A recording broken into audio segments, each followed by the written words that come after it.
Hello and welcome again to your channel, Complete Dental. Please don't forget to like and subscribe us for more. This narrated guide breaks down dental caries as a dynamic biological process driven by the balance between demineralization and remineralization. Ever wondered what's actually happening inside your mouth when you get a cavity? Most of us think of cavities as just holes that a dentist needs to drill and fill. But the real story is a fascinating biological battle, a constant tug-of-war happening on the surface of your teeth. Today we're diving deep into the science of dental caries. So, what is a cavity, really? It's not just decay. Dental caries is a dynamic process, a battle between demineralization and remineralization. Think of it like a seesaw. On one side, you have forces dissolving the minerals out of your teeth. On the other, you have forces putting those minerals back in. A cavity only forms when the demineralization side wins for too long. To understand this battle, we need to talk about pH. Your mouth has a happy place, a neutral pH of about 7.4. This is where your teeth are stable. But every time you eat or drink something sugary, certain bacteria in your mouth throw a party. They metabolize those sugars and, as a byproduct, they produce acid. This acid drops the pH in your mouth, making it an acidic environment. This is where your first line of defense kicks in. Saliva is amazing. It's not just water. It's a superhero. It acts as a buffer, working to neutralize that acid and bring the pH back up to that happy neutral 7.4. It literally washes away food particles and acids, but sometimes the acid attack is too strong or happens too often for your saliva to keep up. And that brings us to a critical concept, the critical pH. This is the pH level at which your tooth enamel, the hard outer layer of your teeth, starts to dissolve. For enamel, this magic number is about 5.5. Once the pH in your mouth drops below 5.5, the demineralization process begins. Minerals like calcium and phosphate start leaching out of your enamel crystals. But what about the layer underneath the enamel, called dentin? It's softer and more porous. Its critical pH is much higher, around 6.2 to 6.7. This means dentin starts dissolving in a much less acidic environment. This is why once a cavity breaks through the enamel, it can spread much faster in the dentin. Now, let us talk about the villains of this story: dental plaque and the bacteria that live within it. Plaque isn't just leftover food. It's a highly organized, sticky community of bacteria called a biofilm. It's like a city of microbes living on your teeth. And in this city, there are some key troublemakers. The main one you've probably heard of is Streptococcus mutatis. This bacterium is incredibly efficient at sticking to your teeth and converting sugar, specifically sucrose, into sticky substances that help build the plaque city and, of course, into acid. Another key player is Lactobacillus, which thrives in the acidic environment created by S mutants and contributes even more acid, accelerating the decay process. The fuel for these acid-producing factories is, you guessed it, fermentable carbohydrates. This means sugars and refined starches, the stuff found in soda, candy, cookies, but also in things like bread and crackers. The more frequently you consume these, the more fuel you give the bacteria, and the more acid attacks your teeth have to endure throughout the day. It's the frequency, not just the amount, that really matters. Of course, the bacteria and sugar are only part of the story. The host, that's you and your teeth, plays a huge role. First, there's tooth morphology. Some teeth are just harder to clean. Those deep pits and fissures on the chewing surfaces of your molars are perfect hiding spots for plaque. They are natural traps for food and bacteria.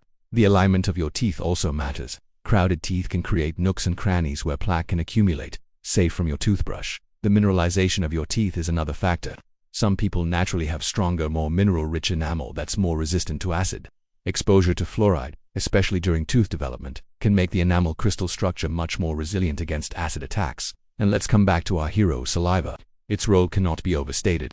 Beyond just buffering acid and washing away food, it has other protective functions. It lubricates your mouth, making it comfortable to speak and swallow. It contains antibacterial agents like lysozyme and lactoferrin, which are natural defenders that help control the bacterial population. People who suffer from dry mouth, or xerostomia, have a much higher risk of rampant cavities because they've lost these crucial protective benefits of saliva. So what does this process look like clinically? When demineralization first starts in the enamel, it doesn't create a hole right away. It creates something called a white spot lesion. You might have seen these as chalky white spots on teeth. At this stage, the surface of the enamel is still intact, but the area underneath has lost minerals and become more porous. This is a critical point because a white spot lesion is reversible. With excellent hygiene, reduced sugar intake, and fluoride treatments, the tooth can remineralize itself. The seesaw can tip back in your favor. However, if the acid attacks continue, the surface eventually breaks down, and you get an actual cavity. Once the cavity reaches the dentin, the game changes. Remember how dentin is softer and has a higher critical pH. The decay spreads much more rapidly. Dentin is made up of tiny microscopic tubes, called dentinal tubules, that run from the outside of the dentin straight to the pulp, the nerve in the center of the tooth. These tubules act like superhighways for bacteria and acids to travel deep into the tooth, which is why a small-looking hole on the surface can hide a much larger area of decay underneath. From a microscopic or histological perspective, when a dentist is cleaning out a cavity in the dentin, they are not just dealing with one uniform mush. They can identify different zones of decay. The outermost layer is the soft dentin, also called infected dentin. This layer is completely demineralized, mushy and teeming with bacteria. It's dead tissue and has to be removed. Beneath that is a layer of firm dentin, or affected dentin. This layer is demineralized but is not yet heavily infected with bacteria. The collagen framework is still intact, and crucially, this layer has the potential to remineralize. It can heal itself if the conditions are right. Finally, you have the hard dentin. This can be sound, healthy dentin, or a special type called sclerotic dentin. Sclerotic dentin is the tooth's own defense mechanism. In response to a slow, chronic acid attack, the tooth lays down more minerals inside the dentinal tubules, effectively blocking them off and creating a harder, denser, darker, and more acid-resistant barrier to protect the pulp. This detailed understanding of the different zones of decay has revolutionized how dentists treat cavities. The old philosophy was extension for prevention, which meant drilling away a lot of healthy tooth structure just in case. Now the approach is much more conservative. The goal is to remove only the heavily infected soft dentin while preserving the affected dentin that has the capacity to heal. This is called conservative caries excavation. It preserves as much of your natural tooth as possible. We also now understand the nature of arrested caries. Sometimes, if a person's diet or oral hygiene habits dramatically improve, an active cavity can actually stop progressing. The surface of the lesion can reharden, turning dark and shiny. This is an arrested lesion. It's a scar, a remnant of a past battle that your tooth won. Dentists will often monitor these lesions rather than drilling them, as they are no longer a threat. So, the next time you think about a cavity, remember this incredible, microscopic war being waged in your mouth. It's a battle of pH, bacteria, diet, and your body's own amazing defenses. Understanding this process empowers you to tip the balance in your favor through good hygiene, a smart diet, and regular dental checkup. You have the power to help your teeth win the war against decay. Thanks so much for watching and diving into this deep topic with me. If you found this interesting, please give this video a like and subscribe for more deep dives into the science of your health. See you in the next video.